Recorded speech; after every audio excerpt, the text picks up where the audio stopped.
एक बहुत बड़ी खबर है, ये खबर सच में बहुत बड़ी है। बिहार में दलित पॉलिटिक्स की जब भी चर्चा होती है तो दो चेहरे सामने निकल कर आते हैं, पहला चिराग पासवान और दूसरा जीतन राम मांझी।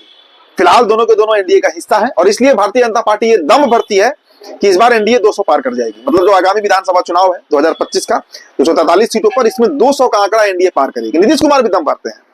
इसका कारण है कि बिहार के जो 19% दलित वोटर्स है वो एक मुश्त बीजेपी को वोट करेंगे, जदयू को वोट करेंगे, यानी एनडीए को वोट करेंगे। अब इसका कार्ड कैसे निकाला जाए, इस पर मंथन महागठबंधन में चल रहा है, खासकर लालू प्रसाद यादव। अब देखिए इन दिनों मरीन ड्राइव खूब घूम रहे हैं लालू प्रसाद यादव। आसाम में भी मरीन ड्राइव पर थे तो देखे कि लालू जी का जो एम्बुलेंस जिससे घूमते हैं वो जो वैन है वो गुजर रहा था।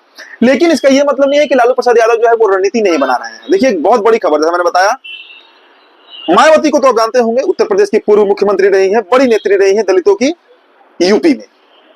उनसे इन दिनों बातचीत चल रही है लालू प्रसाद यादव की, और ये पक्की खबर आपको बता रहे हैं दोस्तों। बहुजन समाज पार्टी को 20 से 25 सीट देने का ऑफर लालू प्रसाद यादव ने कर दिया है। अब मायावती को यह तय करना है कि वो इतनी सीटों पर बिहार में विधानसभा चुनाव लड़ना चाहती हैं या नहीं लड़ना चाहती हैं। देखिए उत्तर प्रदेश में इन दिनों बड़ा खराब हाल है। बहन जी कहते हैं उनको, बहन मायावती। कारण है कि उत्तर प्रदेश में जब से योगी आदित्यनाथ का उदय हुआ है तब से बहुजन समाज पार्टी लगभग समाप्त हो चुकी है। मतलब चुनावी आंकड़ों में हम ये नहीं कह रहे हैं कि पार्टी खत्म हो गई है। अब देखिए खबर यह है कि लालू प्रसाद यादव एक नया गठबंधन बिहार में तैयार कर रहे हैं और इसकी पूरी पटकथा उन्होंने खुद लिखी है। आपको याद होगा चूल्हा दही का भोज, पशुपति कुमार पारस पहुंचे थे।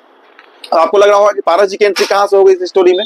इसलिए हुई है कि चिराग पासवान और जीतन राम मांझी के जोड़ी को टक्कर देने के लिए और वोट का जो बिखराव है महागठबंधन से दलितों का, उसे रोकने के लिए, उसे समेटने के लिए, ये लालू प्रसाद यादव की रणनीति है, जिसके तहत बहन मायावती और पशुपति कुमार पारस का अगर एक नया गठजोड़ बने और उसमें अगर लालू प्रसाद यादव उसकी कैंपेनिंग करे तो एक ऐसा गठबंधन बन सकता है महागठबंधन में जो एक बड़ा वोट तबका जो है दलितों का वो खींच कर महागठबंधन की तरफ ला सकता है। अब आंकड़े आप समझिए। पहले मायावती जिस जाति से आती है, कुछ दलित जाति है, अनुसूचित जाति है, उनकी आबादी बिहार में करीब 5% के आसपास है।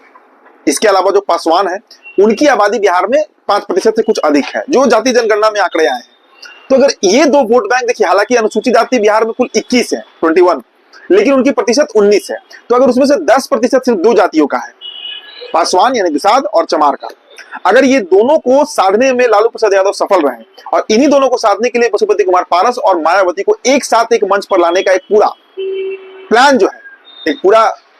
जो है वो तैयार किया जा रहा है लालू प्रसाद यादव की तरफ से। खबर तो यहां तक है दोस्तों कि बीते एक सप्ताह के अंदर, मतलब बीते 10 दिनों के अंदर आप मान लीजिए 2-3 बार बातचीत हुई है मायावती और लालू प्रसाद यादव के बीच, टेलीफोनिक बातचीत हुई है। और उसमें ये खबर देखिए, सूत्र बता रहे हैं, सूत्र इस बात को कंफर्म कर रहे हैं कि 2 दर्जन सीट महागठबंधन देने को तैयार है मायावती की पार्टी बहुजन समाज पार्टी को। अगर ऐसा होता है तो आप समझिए इस आंकड़े को, एक बड़ा खेल जो है वो महागठबंधन बिहार में खेल सकती है। हालांकि देखिए हम इस बात का कोई दावा नहीं है, कोई गारंटी वारंटी नहीं है कि कितना वोट कन्वर्ट हो पाएगा महागठबंधन की तरफ, कितना बड़ा तिलिस्म जो है वो मायावती का चलेगा बिहार में, चूंकि यूपी में ही वो फिलहाल इन दिनों फेल रही है अपने चुनावी प्रकरण में।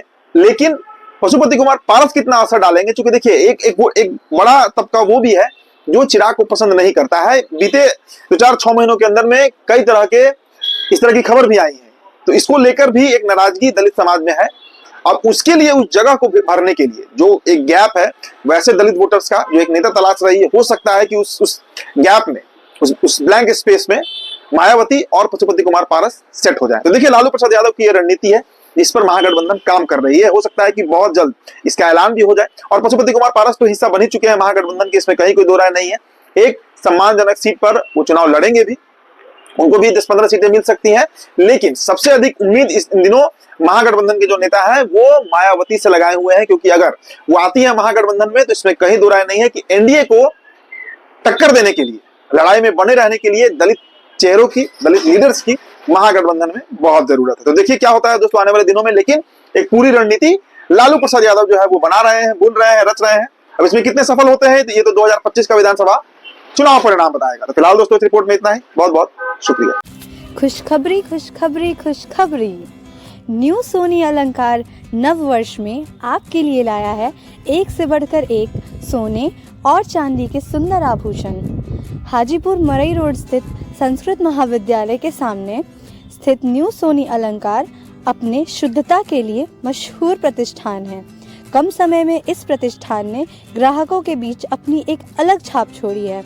अगर आप भी सुंदर और आकर्षक आभूषण लेना चाहते हैं तो एक बार न्यू सोनी अलंकार हाजीपुर में ज़रूर पधारें।